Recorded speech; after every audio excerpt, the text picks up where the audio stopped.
आज के मुख्य समाचार। चुनाव आयोग ने उद्धव ठाकरे और सीएम शिंदे के गुटों की दलीलें सुनने के लिए 5 जनवरी को सुनवाई। पालघर में एक नाबालिग लड़की के साथ 8 लोगों गैंगरेप किया, 8 आरोपियों को पुलिस अरेस्ट किया। सीएम शिंदे ने ऐलान किया कि राज्य में लोकपाल की तर्ज पर लोकायुक्त नियुक्त किया जाए। मुंबई पुलिस की एंटी नार्कोटिक्स सेल ने अलग अलग मामलों में 3 ड्रग पेडलर को गिरफ्तार किया। 12वीं की नाबालिग छात्र का 5 दिन से सुराग नहीं मिला, आक्रोशित ग्रामीणों ने कोतवाली का घेराव किया। मुंबई, शिवसेना का नाम और पार्टी का चुनाव चिन्ह फ्रीज करने से जुड़े एकल पीठ के निर्णय को रद्द करने से दिल्ली हाई कोर्ट ने इनकार कर दिया है। महाराष्ट्र के पूर्व मुख्यमंत्री उद्धव ठाकरे ने फ्रीज करने संबंधी निर्वाचन आयोग के निर्णय को खारिज करने से इनकार करने के एकल पीठ के आदेश को चुनौती दी थी। मुख्य न्यायाधीश सतीश चंद्र शर्मा व न्यायमूर्ति सुब्रमण्यम प्रसाद की पीठ ने कहा कि चुनाव आयोग विवाद पर निर्णय लेने के लिए स्वतंत्र है। आयोग चुनाव चिन्ह, आरक्षण और आवंटन आदेश 1968 की प्रक्रिया के अनुसार आगे बढ़ सकता है। ठाकरे ने अपील याचिका में दलील दी थी कि इतिहास में कभी भी चुनाव चिन्ह फ्रीज करने का निर्णय बगैर पक्षकार को सुने पास नहीं किया गया। ठाकरे ने अपील में कहा कि पार्टी की लीडरशिप को लेकर कोई विवाद नहीं था। उन्होंने 15 नवंबर के एकल पीठ के आदेश को गलत बताते हुए रद्द करने की मांग की थी। निर्वाचन आयोग द्वारा प्रक्रियात्मक उल्लंघन नहीं होने की बात करते हुए एकल पीठ ने निर्वाचन आयोग को मामले की कार्यवाही में तेजी लाने का आदेश दिया था। शिवसेना पर कब्जे को लेकर महाराष्ट्र में राजनीतिक हलचल थमी नहीं है। इस बीच चुनाव आयोग ने उद्धव ठाकरे और महाराष्ट्र के मुख्यमंत्री एकनाथ शिंदे के गुटों की दलीलें सुनने के लिए 5 जनवरी को सुनवाई रखी है। बता दें कि दोनों गुटों के वकीलों ने पार्टी के नाम और चिन्ह को लेकर अपना दावा किया और इसके लिए प्रतिद्वंद्वी गुटों द्वारा प्रस्तुत दस्तावेजों की जांच करने के लिए और समय मांगा है। इसके लिए आयोग ने अब अगले महीने दोनों गुटों की दलीलें सुनने के लिए सुनवाई रखी है। मुंबई से सटे पालघर में एक हैरान कर देने वाली घटना सामने आई है।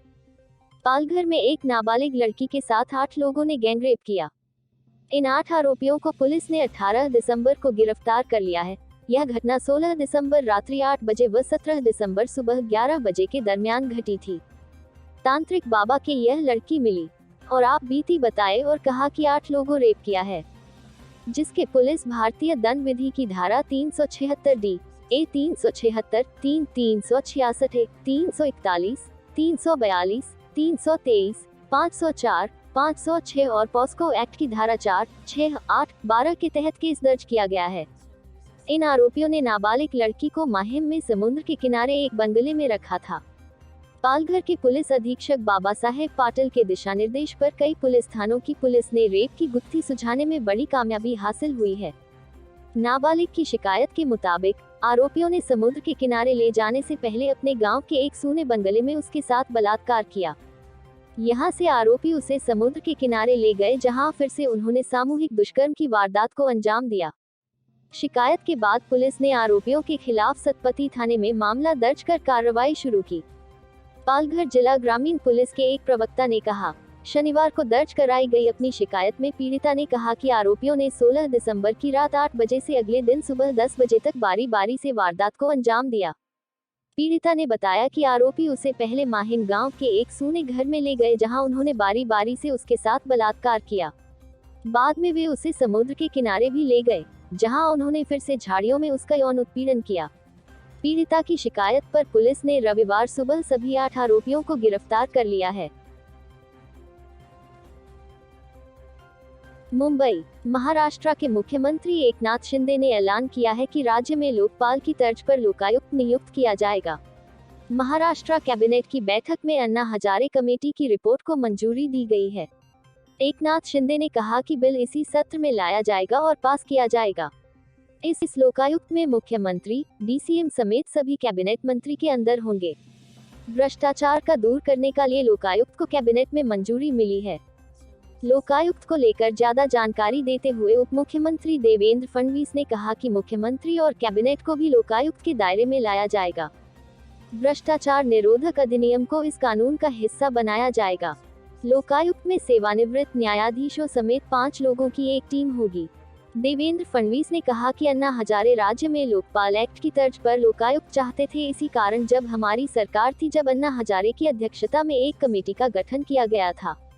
लेकिन राज्य में महाविकास अघाड़ी की सरकार ने इन सुझावों पर ध्यान नहीं दिया।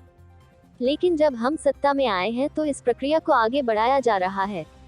महाराष्ट्र के मुख्यमंत्री एकनाथ शिंदे ने कहा है कि हम पूरी पारदर्शिता के साथ सरकार चलाएंगे।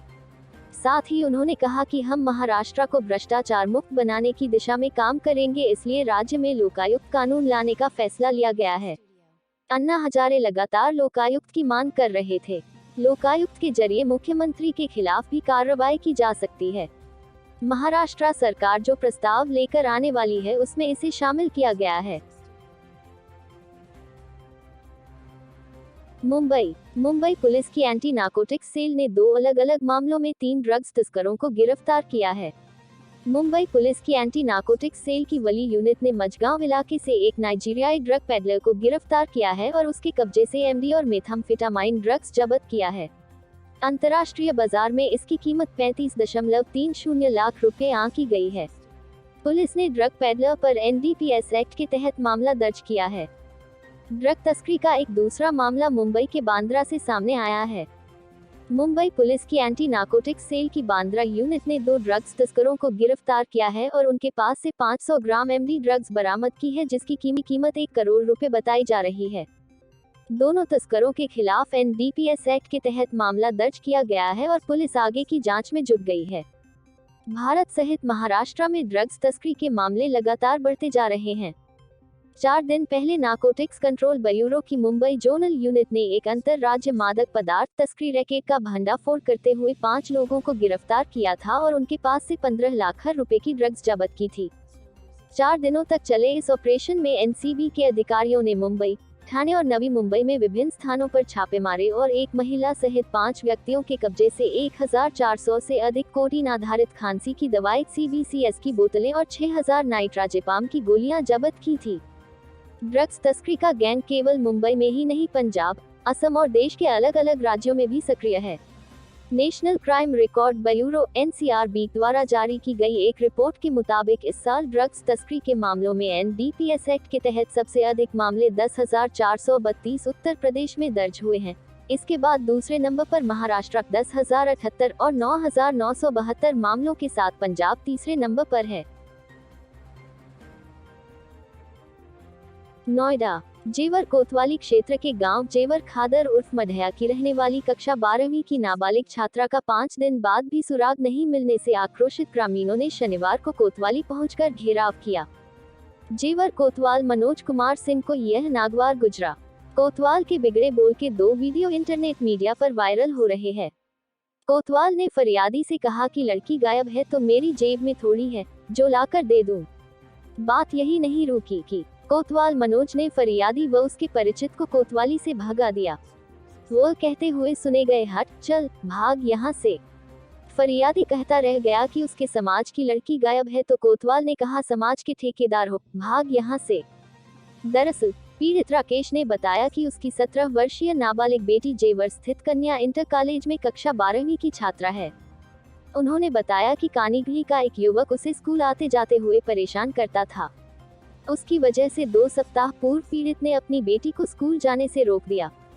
आरोप है कि 5 दिन पूर्व 13 दिसंबर को आरोपित विकास कानीगली गांव पहुंचा तथा अपने साथी के साथ मिलकर पूजा को बहला फुसलाकर उसे अगवा कर ले गया। स्वजन ने उसकी काफी तलाश की लेकिन कोई सुराग नहीं मिल सका। पीड़ित पिता की शिकायत पर पुलिस ने 13 दिसंबर को मामला दर्ज कर छात्रा की तलाश शुरू की थी। 5 दिन बाद भी कोई सुराग नहीं मिलने से परेशान स्वजन ने ग्रामीणों के साथ शनिवार को कोतवाली का घेराव कर प्रदर्शन किया। पुलिस ने मामले में कार्रवाई करने के बजाय पीड़ित को ही कोतवाली से डांट कर भगा दिया। डीसीपी ग्रेटर नोएडा अभिषेक वर्मा ने बताया कि गायब छात्रा को सकुशल बरामद करने की कोशिश की जा रही है। जल्द ही छात्रा को बरामद किया जाए। Bureau report, Mumbai.